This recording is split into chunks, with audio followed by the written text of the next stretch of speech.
Hey, welcome back, everyone. It's Bert, and just coming back at you, doing what I do. So yesterday, in my last talk we talked about, it was MLK Day, and I mentioned how I was looking for things to watch about MLK on television, and how challenging it was to actually find anything. But the day after, today, I'm looking at, the whole meaning behind yesterday. I'm looking at why we celebrate. And it's not celebrating the man. And I think that's where sometimes we kind of lose it. We're truly not celebrating the man. We're celebrating what he fought for, what he stood for, and what his mission was. And he wanted to change the world. Heck, I can't even sometimes change my kids and get them to think certain ways. But this guy wanted to change the world. And then I started thinking, what am I doing to change the world? What am I doing to really make a difference? And someone said, hey, Bert, you're doing what you're doing with your videos. Okay, maybe I am. Maybe that's part of it. I don't know. But we all should stop and reflect on that. What are we doing to make the changes in the world? What are we doing to better ourselves? What are we doing to, again, affect those around us? And so, again, it made me start thinking about reflecting back on my life and things that I've been through, and like I shared the things that happened with me as I was growing up. And then I started thinking about the day again yesterday. I started thinking about, a lot of people think we're really celebrating the man. And then it made me start thinking about heroes and things along that line. And then it made me start thinking about when I started working for the company that I just left. And during that, when I got hired, we had this new hire training. And they had it was wonderful. It was amazing. It was one of the best trainings I've ever done in my life. They had everything from etiquette of dining, which I still use some of that today, where, such an example, I don't know, so if you're getting up from the table, if you're out dining with customers or whomever, if you take your napkin, nicely fold it, put it over the back of your chair, it lets the waiter know that you're coming back. If you're done eating, take your knife and fork, put them at an angle, slightly toward the center of your plate, angling out toward the right, lets the waiter know that you're done. And they can take your plate. So we had those type of trainings. But we also had things like public speaking, because a lot of us had to do public speaking, and many of us had not done public speaking. And so that course really stood out to me, and because I used it probably more than any of the other training that I got during that new hire. But they gave us a series of talks and topics that we had to do, during our time there. But the last one, they said, hey, dude, just go for it. It's a free-for-all. You pick your topic, you pick the discussion, and just come in and boom, nail it and go.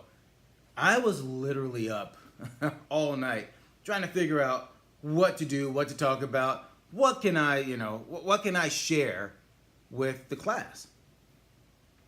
And I finally start going through my whole thought process of what's important to me, my family, my integrity, my values and my morals, all those things. And I started thinking about, it became a progression of starts here and where did it all come from? And then I kept coming back to one point, and it was my hero. It was my grandfather. And then I started thinking about him. I started thinking about, and some of you, I've shared some of this with, especially family and others during that class. And I started thinking about what makes him my hero. Is it the fact that he was 15 when he married his childhood sweetheart at the same age, and they had a beautiful family and were together until he passed away? Could that make him my hero personally? Yes, but to someone else, maybe not. Is it the fact that he had 7 beautiful kids and was able to put them, if they wanted to go to college, he made sure they got their education, and always provided for his family, even though he had only a 6th grade education? Yeah, to me, again, yeah, that makes him a hero to me. And I can go on about all the things he did through his life, serving 3 branches of the military during wartime. All of these things. And arguably, that last one, yeah, you can say the man was a hero based on that alone. But it comes down to something else. All of these things are combined. And then I started thinking about what one thing could I point to that everyone can look at me and say, dude, That definitely makes this guy a hero. And then I'll never forget, there's one big thing that happened in his life that that really stands out. He worked at an arsenal. If you don't know what an arsenal is, it's where they make weapons, and things along that line. And he worked in an area near the space where they had highly volatile type weapons. So much so that they had to be kept in a special area that was blocked off by, I believe it was a 20-foot door and I believe 8 feet of steel. I could be wrong on that, but it was a lot. It was a big door, man. The door was huge. So it was huge.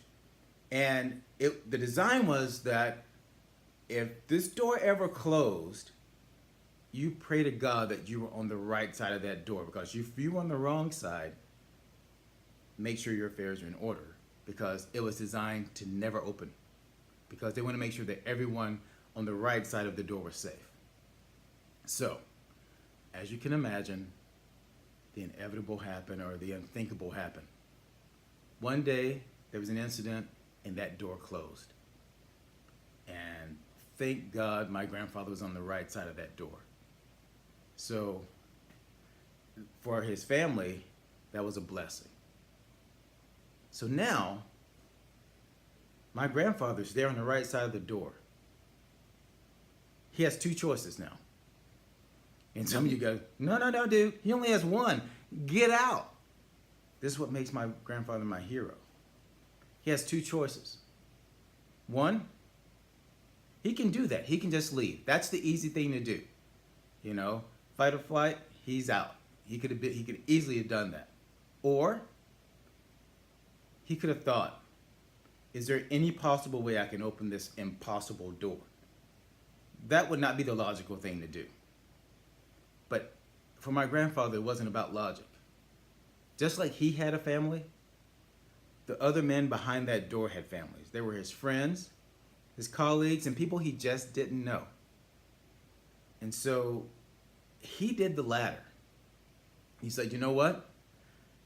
I at least have to try to open this door. And again, it's impossible. So there is no way it's going to happen. To this day, no one in the world knows how he did it. One man opened an impossible door. Just one man. No one helped. Everyone else took off. But he stayed behind, opened that door, got everyone out, and received medals for it and all kinds of accommodations for it. Now, I look at my life, and you should look at yours. What doors are you facing? What challenges are you facing? What options are you facing? What things are you facing that seem impossible, but when you really stop and think and weigh it out, it's not impossible. What does it come down to? Come on, everybody say it with me. Focus. It comes down to focus, determination. If it is to be, it is up to me. These are the things that will get you through those doors. Trust me. I've had my doors, even though early on the examples I gave in previous talks of, with the Boy Scouts, I got through that door. With the Medical Explorer Post, I got through that door. There's been several other doors that I've gotten through that seemingly I was not supposed to get through. Now, will I ever face any as big as what my grandfather did? Lord, I hope not. But if I do, I hope that I would have that same integrity, the same morality, the same drive and belief that I can achieve that he did. He didn't know what was going to happen, but he wasn't afraid to make that first step towards that door to open it. So I'll just leave you with this.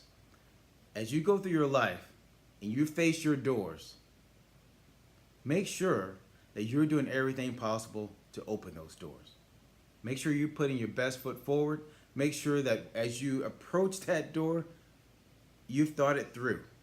Because trust me, he thought it through of what could happen, and he was prepared to face that. Are you?